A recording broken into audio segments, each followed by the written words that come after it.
ठीक है, तो देखो तो प्रूफ वन हम लोग ने किरचॉफ का फर्स्ट लॉ यूज किया, जैसे हम लोग लिख पाए I is equal to I1 plus I2 by using Kirchhoff second law, by using Kirchhoff second law for loop. देख लो लूप कौन सा यूज कर रहे हैं, लूप हम लोग यूज कर रहे हैं A B G D A और loop A B G D A, ठीक है, फर्स्ट और लास्ट लेटर सेम रहना चाहिए। तो A से B गए हम लोग, बोलो करंट के डायरेक्शन में ही है, हाँ पोटेंशियल डिफरेंस है, EMF है, दोनों है या दोनों भी नहीं है, तो क्योंकि सिर्फ रेजिस्टेंस है सर, तो सिर्फ और सिर्फ क्या है, पोटेंशियल डिफरेंस है, EMF अभी नहीं। तो यहां से A से B जब मैं गया तो करंट के डायरेक्शन में गया ना, तो ये मुझे लेना क्या है, नेगेटिव। पोटेंशियल डिफरेंस क्या है, I इंटू आर, I कितना है, I1, R कितना है, R1, लेना क्या है, नेगेटिव। फिर A to B, B to G to D, इसमें जब मैं गया ये ब्रांच में B to G to D, तो इसमें रेजिस्टेंस था किसका, गैल्वेनोमीटर का, कितना था, Rg, मतलब यहाँ पे पोटेंशियल डिफरेंस कितना है, I इंटू R, लेकिन Ig कितना है, 0 है, ठीक है, करंट के डायरेक्शन में गया था, minus of Ig into Rg, Ig into R, जो कि मैं यहीं पे मेंशन कर देता हूं कि Ig तो अपना कितना है, 0 है, तो ये दोनों मल्टीप्लाई होकर 0 ही होने वाला है। फिर नेक्स्ट, अब कहां से कहां जाना है, D से वापस A पे जाना है।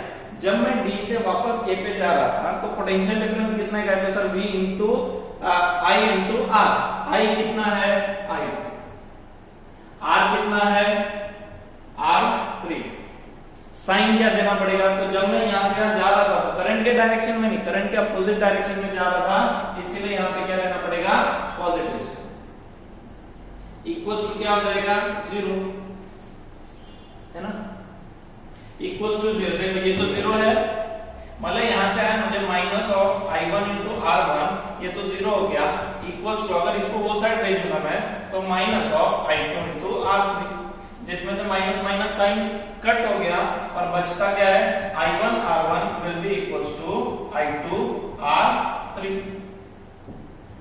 ये है हमारा इक्वेशन 1। नेक्स्ट, अब वैसे हम लोग दूसरा बाय यूजिंग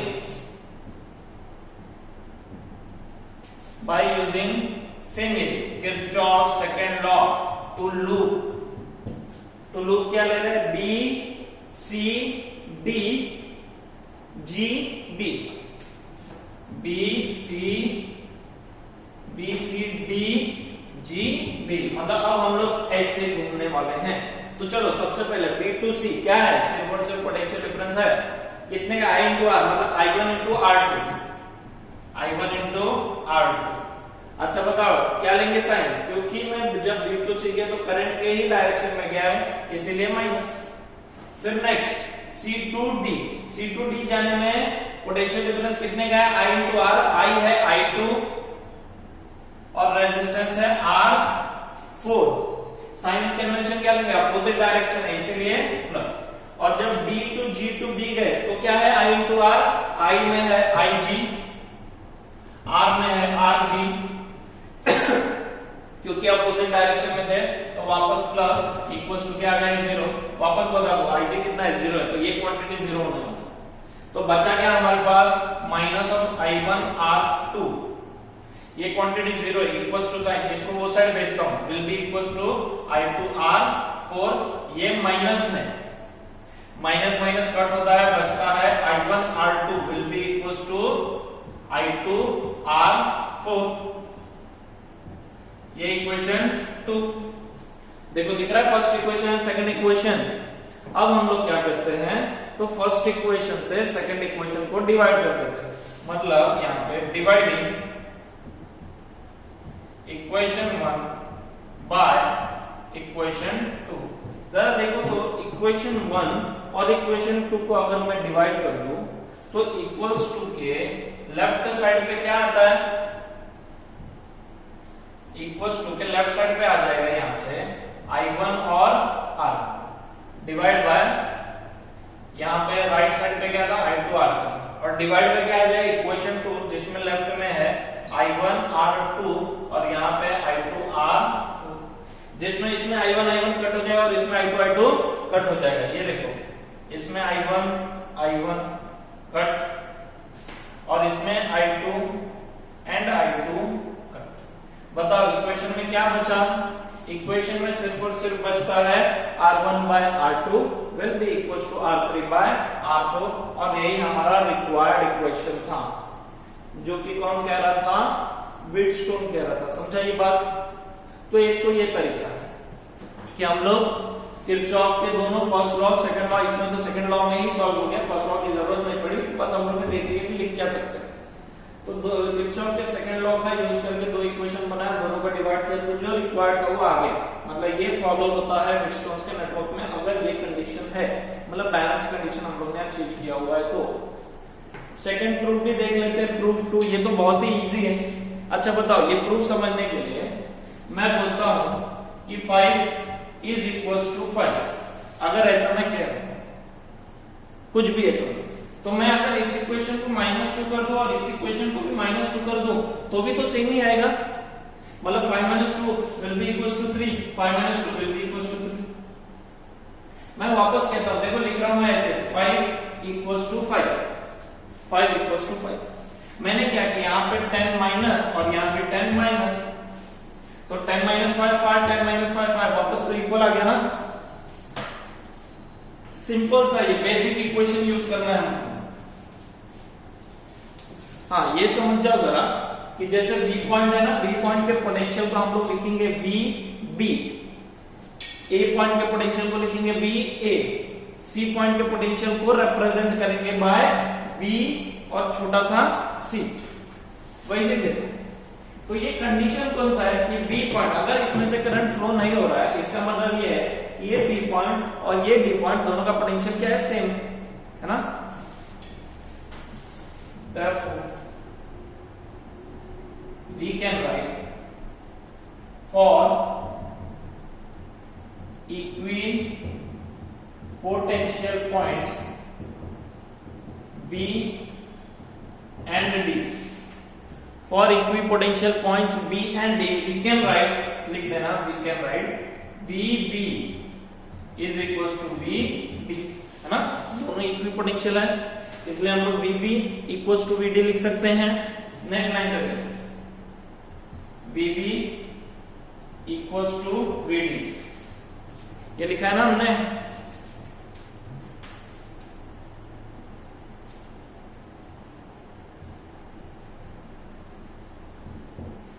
है ना, VB इक्वल्स टू VD, ये लिख सकते हैं हम लोग VB इक्वल्स टू VD, क्योंकि दोनों का पोटेंशियल सेम है। यहाँ पे हम लोग पोटेंशियल ऑफ पॉइंट B को VB से डिनोट कर रहे हैं, पोटेंशियल ऑफ पॉइंट A को VA से, D को VD से और C को VC से। ये देखो, ये भी माइनस, ये भी माइनस, ठीक है, दोनों सेम है ना, माइनस माइनस कट हो जाएगा। यहाँ पे मैंने लिख दिया VA और यहाँ पे भी लिख दिया मैंने VA। जैसे अभी मैंने तुरंत दिखाया था कि 5 इक्वल्स टू 5, अगर 5 इक्वल्स टू 5 कर रहा हूं तो राइट साइड में भी -3, लेफ्ट साइड में भी -3 करूं तो भी सेम आएगा। या फिर 5 इक्वल्स टू 5, लेफ्ट साइड में भी 10 - 5 कर देता हूं, राइट साइड में भी 10 माइनस जो भी है तो भी सेम आएगा। वैसे VB VD सेम था, यहाँ कर दिया मैंने VA माइनस और यहाँ भी कर दिया VA माइनस, तो जो भी आंसर आने वाला है वो सेम ही आने वाला है, मतलब इक्वल्स टू आने वाला है। ठीक है, एक ये कंडीशन ले लेते हैं फर्स्ट। वैसे ही देखो, सिमिलरली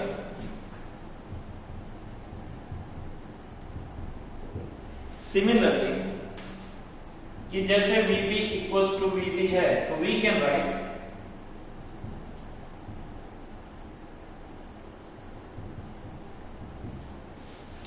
ठीक है, VB इक्वल्स टू VD है,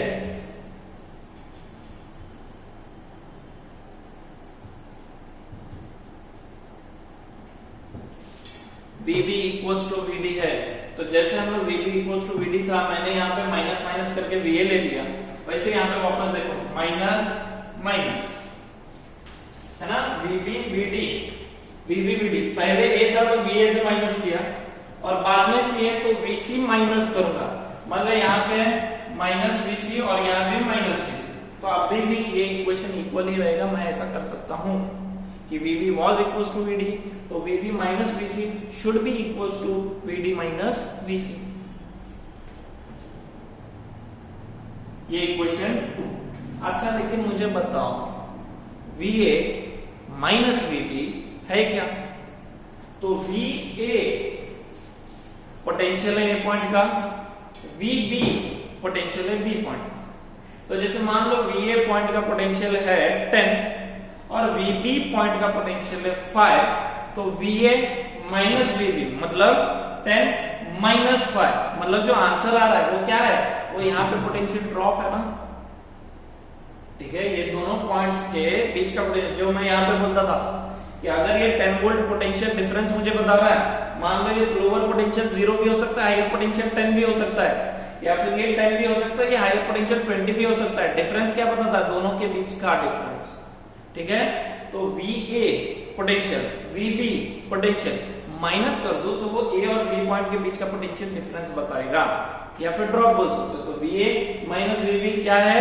पोटेंशियल ड्रॉप। पोटेंशियल ड्रॉप कैसे लिखते हैं हम लोग? V equals to I into R, है ना, I इंटू R। तो यहाँ का जो पोटेंशियल ड्रॉप है यानी VA minus VB is equals to I into R। I कितना? I1 और R कितना? R1।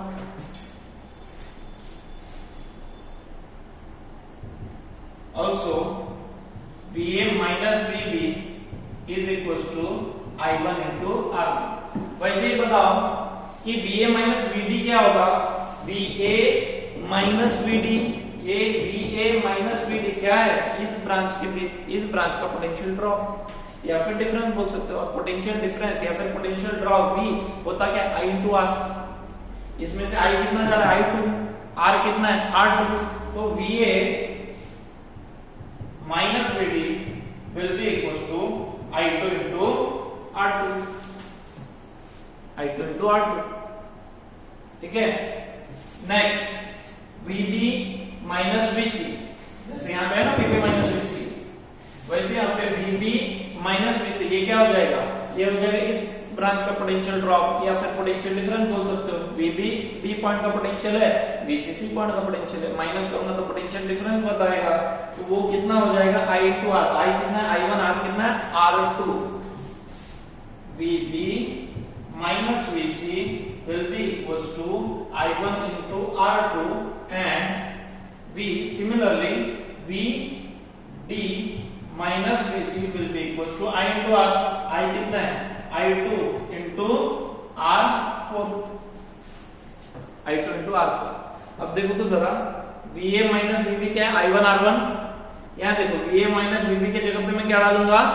I1 R1। और VA minus VD के जगह पे क्या डालूंगा? I2 R2। तो मैंने वही लिख दिया, ये दोनों पुटिंग इन 1 और ये दोनों पुटिंग या सब्स्टिट्यूटिंग पुटिंग इन 2। ठीक है, तो VA VB के जगह पे आ जाएगा I1 R1, I1 R1 will be equals to, और VA VD VA minus VD के जगह पे आ जाएगा I2 R2। ये बन जाएगा नया इक्वेशन, इसको मैं बोल देता हूं A। फिर वापस VB माइनस VC कितना आएगा? VB minus VC I1 R2, और next VD minus VC I2 R4। ये हो जाएगा इक्वेशन B। देखो वापस वही दो इक्वेशन मिले, I1 R1 equals to I2 R2। देखते हैं हम लोग तो क्या करते हैं हम लोग, अगर मैं A इक्वेशन को B इक्वेशन से डिवाइड कर दूं तो वापस लेफ्ट साइड में I1 चला जाएगा, कैंसिल हो जाएगा, और राइट साइड में I2 क्या मिलेगा बताओ? मिलेगा R1 डिवाइड बाय R2। यहाँ कहीं कुछ और लिख दिया क्या? R1 यहाँ पे I2 VA माइनस VD, ये R3 है। ठीक है, VA minus VD is R3। Okay, तो वापस क्या मिलेगा बताओ? R1 by R2 equals to R3 by R4। R1 by R2 is equals to R3 by R4। समझा गाइस? तो ये दो तरीके से ये हम लोग प्रूव कर सकते हैं कि विस्टोन क्या कह रहा है, कुछ नहीं कह रहा है वो। अगर ऐसा हम लोग ने बैलेंस कंडीशन अचीव करके रखा है तो R1 by R2, R1 by R3 will be equals to R2 by R4 ऐसा बोलो, या फिर R1 by R2 will be equals to R3 by R4 ऐसा बोलो। और इसका यूज हम लोग किस लिए करते हैं? इसका यूज हम लोग एक अननोन रेजिस्टेंस फाइंड करने के लिए करते हैं कि जैसे मुझे ये इक्वेशन मिल जाएगा बैलेंस कंडीशन में, तो ये जो चार क्वांटिटीज इसमें है उसमें से कोई भी एक अननोन रहेगा और 3 मुझे नोन रहेगा, तो मुझे वो अननोन रेजिस्टेंस मिल जाएगा। ये इक्वेशन को प्रूव किया हम लोग ने दो तरीके से, proof one proof two. Proof one में किरचॉफ के लॉज यूज किए, प्रूफ टू में बेसिक कॉन्सेप्ट्स यूज किए। नाउ इसका स्क्रीनशॉट ले लो और फिर नोट्स बना लो। फिर हम लोग इसके आगे बढ़ते हैं और इसके ऊपर कुछ न्यूमेरिकल्स भी करेंगे।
Now the next topic is Meadows Bridge। कुछ नहीं, ये व्हीटस्टोन नेटवर्क के ऊपर है, उसी के प्रिंसिपल के ऊपर बेस्ड है और इसमें हम लोग अननोन रेजिस्टेंस ही फाइंड करने वाले हैं। हाँ, कॉलेज में आप लोग इसका प्रैक्टिकल भी करने वाले हो। सेटअप देख लेते हैं हम लोग पहले कि बेसिकली हम लोग बोले तो क्या है, ये कुछ नहीं, a meter bridge, this meter bridge which is we are gonna do now, वो व्हीटस्टोन नेटवर्क का एक मॉडिफिकेशन है। कि जैसे व्हीटस्टोन नेटवर्क में क्या था, एक क्वाड्रिलेटरल था जिसके 4 ब्रांचेस थे और चारों ब्रांचेस में एक एक रेजिस्टेंसेस थे। उसको मॉडिफाई कैसे किया मीटर ब्रिज में, ये देखिए।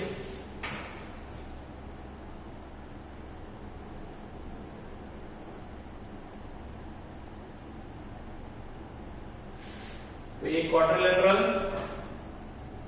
यहां पे एक रेजिस्टेंस, यहां पे एक रेजिस्टेंस, यहां पे एक रेजिस्टेंस और यहाँ पे रेजिस्टेंस। मान लो ये जो 4 रेजिस्टेंस हम लोग लेने वाले हैं उसमें से एक नोन रहेगा और बाकी मतलब 3 नोन रहेंगे और बाकी सारे के सारे अननोन रहेंगे। इस हिसाब से हम लोग कोई एक अननोन रेजिस्टेंस फाइंड कर पाएंगे। मीटर ब्रिज में, मीटर ब्रिज नाम क्यों है इसका? मीटर ब्रिज मतलब इसमें हम लोग एक वायर लेने वाले हैं जिसका लेंथ रहने वाला है 1 मीटर। 1 मीटर मतलब 100 सेंटीमीटर, इसलिए इसका नाम बेसिकली मीटर ब्रिज है। दूसरा बात, रेजिस्टेंस एक्चुअल में, तो एक्चुअल में रेजिस्टेंस क्या है, ये हम लोग 11th स्टैंडर्ड से देखते आ रहे हैं और इसके प्रीवियस वीडियोस में भी हम लोग, रेजिस्टेंस मतलब क्या, वायर।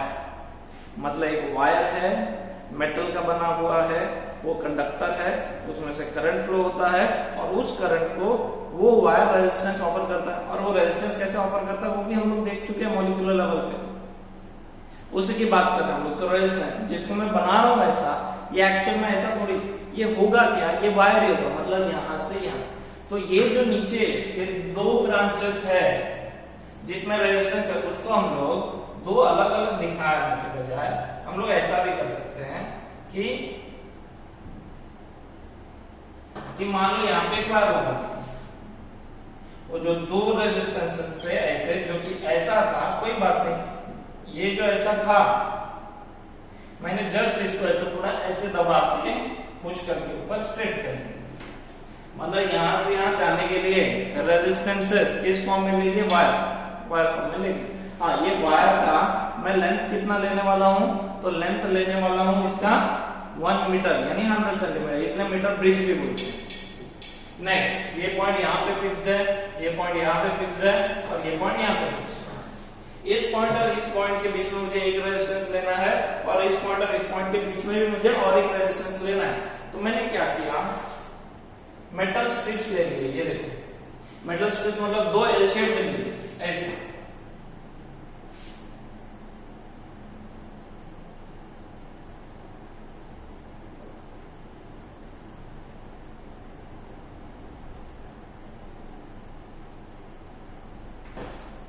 ये एक एल शेप और राइट साइड में एक एल शेप, ऐसे दो एल शेप ले लिए और ये जो दो पॉइंट्स है ना, इस पॉइंट को और इस पॉइंट को कनेक्ट किया। मतलब ये देखो, ये जो रेजिस्टेंस है ये एक पॉइंट यहाँ पे कनेक्ट कर दिया मैंने और यहाँ वाला पॉइंट ये देखो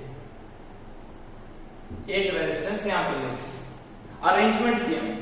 वैसे ऐसा एक एल शेप वापस यहाँ पे लिया